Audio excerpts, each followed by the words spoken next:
la partie 2 du vidéo où je vous change la vue un peu avec la vue sur la mer qu'on a sur notre galerie d'en avant. Il y a une petite contrainte, par exemple. Quand il y a des motos qui passent, il va falloir que je slack un peu, sinon vous ne m'entendrez pas. Mais c'est ça. Je poursuis mon histoire. C'est ça avec mon histoire d'augmentation d'assurance et tout. En fait, je pensais que c'était terminé après mon augmentation à 9600, mais à la deuxième année de la COVID, j'ai eu une autre surprise que ça l'a monté de 9600 à 11600. J'ai encore 2000. Là, j'ai dit au courtier, j'ai dit, voilà, c'est impossible que je réussisse à payer ça, là, 11 600 $. Là, il me dit, écoutez, vous pouvez revenir à 9600, mais vous allez passer votre franchise à 25 000 $ au lieu de 10 000. Puis quand je m'assurais pour avant là, quand je m'assurais pour 1600 par année, j'avais 2000 de franchise. C'est que j'ai pas eu le choix. J'ai passé ma franchise à 25 000. Ils m'ont obligé en plus à payer un inspecteur presque 1000 $ pour calculer la valeur de reconstruction de ma maison, parce que là, c'est un commerce, là. Il faut à tous les 3-5 ans, il aurait fallu que je paye cet inspecteur-là. Je l'ai payé une fois. Ça veut dire que pour arriver à la conclusion que j'ai une dépréciation de 30% sur mon bâtiment, ça veut dire, grosso modo, on fait un petit peu de mathématiques, là. Un bris de 100 000 $, il y a une dépréciation de 30%, l'assureur va payer 70 000 moins la franchise de 25 000, puis tu as payé 10 000, presque 10 000 $ d'assurance dans l'année. Tu comprends que l'assureur, il paye pas, en fait. Là, si tu as un problème, il faut que tu ailles voir ton banquier puis t'empruntes, là. C'est ça. Je sais pas si je vous l'avais compté ce bout-là, là, mais dans la première partie, mais si je me radote, excusez-moi. C'est ça pour dire que, mais là, regardez la vue, c'est super beau. Si ça met qu'il y ait trop de bruit, je vais vous faire un petit zoom, pas un petit zoom, un zoom out là, pour voir la vue en arrière. Tout ça pour dire que suite à ces événements qu'on n'avait pas prévus, j'ai recommencé à écouter cassette. Je le trouvais plus pertinent que je le pensais. J'ai dit, il n'est pas dans une psychose, le gars, là, finalement. Il dit des bonnes affaires. On le suivait un peu, mais je le suis encore assez régulièrement aussi. Il est intéressant. Je n'ai pas raison sur tout sûrement, mais il est vrai. Il nous a mis la puce à l'oreille sur plein d'affaires. Donc, comment rester en santé. Mais c'est ça. Puis là, finalement, du train va vite, du train va pas trop vite. On a reçu nos travailleurs pendant un an de temps. Puis là, en même temps, tu entends parler de l'histoire du médicament là, que j'ai toujours de la misère à dire, l'hydroxychloroquine. Le fameux scandale. Si vous n'avez pas entendu parler de ça, il y a un problème, là, les amis. Là. Ça, c'est un médicament là, qui soigne toutes les grippes, qui est utilisé partout dans le monde depuis 50 ans. Puis,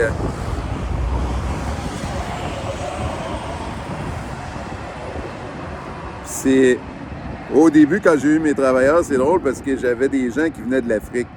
Puis là, tu comprends bien que là, avec les travailleurs, mais on suivait un peu les nouvelles suite à ça. Et là, les cloches de l'église sonnent, tout va bien. Mais puis là, j'avais un Africain qui était ici, puis ça, on a vu ça live. Puis là, moi, l'hydroxychloroquine, j'avais jamais entendu parler de ça de ma vie. Moi, je suis pas un... Puis là, il disait que c'était super dangereux, qu'il fallait retirer ça, ces tablettes, le monde mourrait en prenant ces médicaments-là. Moi, je compte comment j'ai vécu la pandémie live, là. Puis là, l'Africain, il part à rire, là, tu sais, puis il trouvait ça drôle. Là. Je dis, mais comment ça, tu ris de même? Mais il dit, depuis que je suis né, nous autres, on a ça sur nos tablettes, dans nos pharmacies, en vente libre, de ça. C'est un médicament comme les Tylenol. Nous autres, on prend ça pour pas pogner la grippe, puis la maladie là, qui est super répandue là, en Afrique, là, avec les moustiques, là, je me souviens plus trop. Là,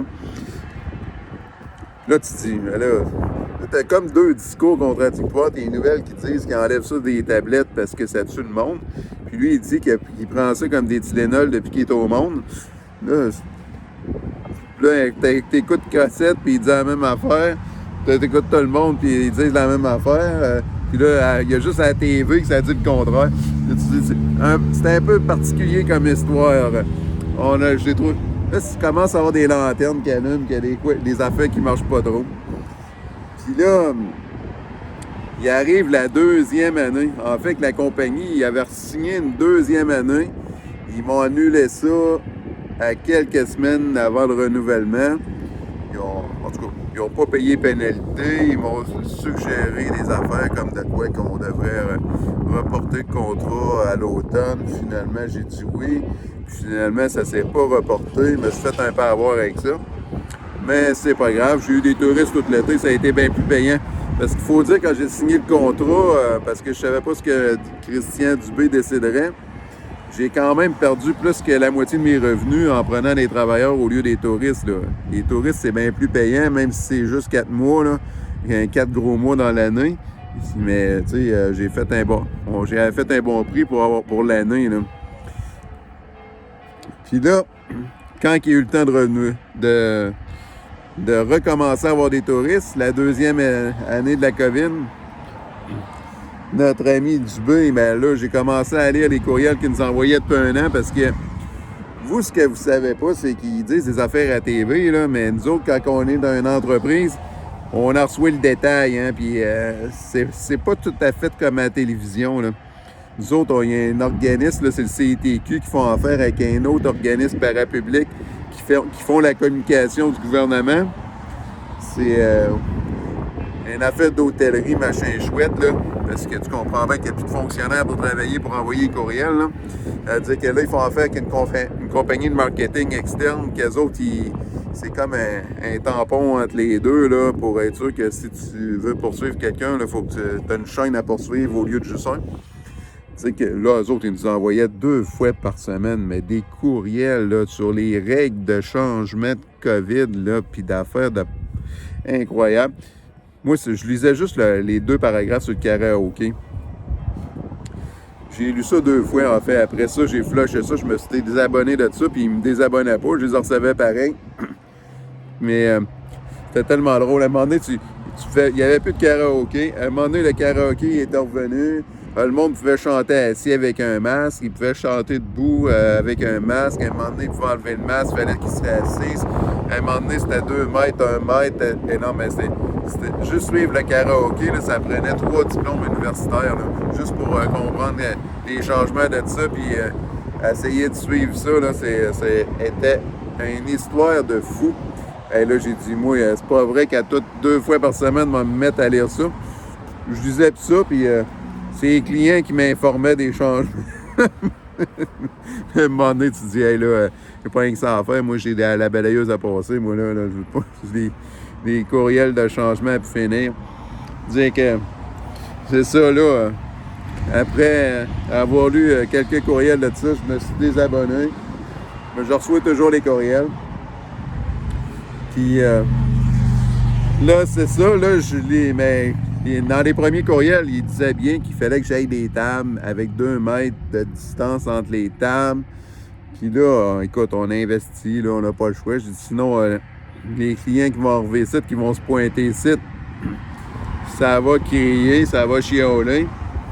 On s'est acheté 1500 pièces de table et de chaises pour respecter M. Christian Dubé.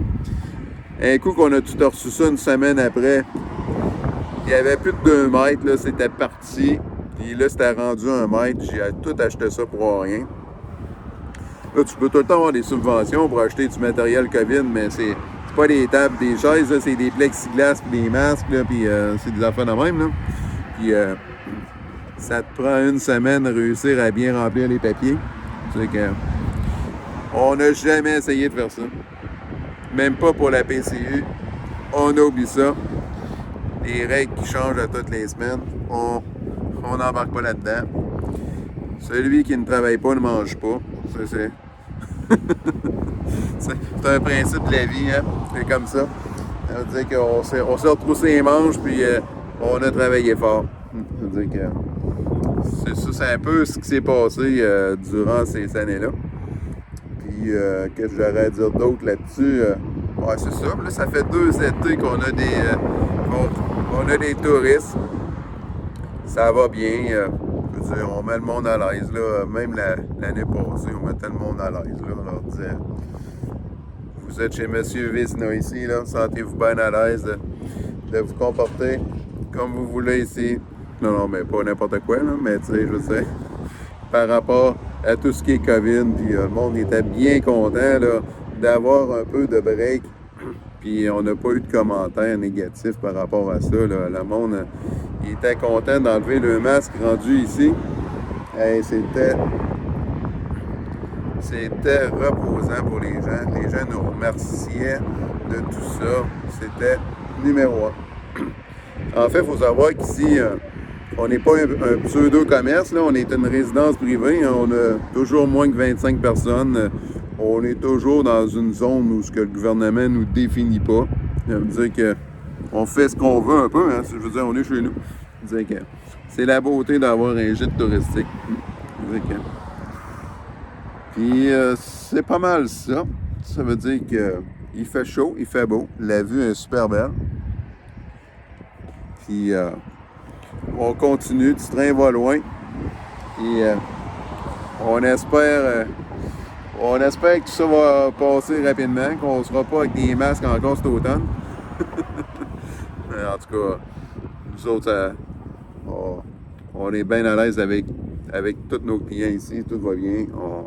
Les gens sont heureux, ils sont en vacances, puis on vit des choses intéressantes. On va vous conter une couple d'anecdotes dans les prochains courriels. Au revoir.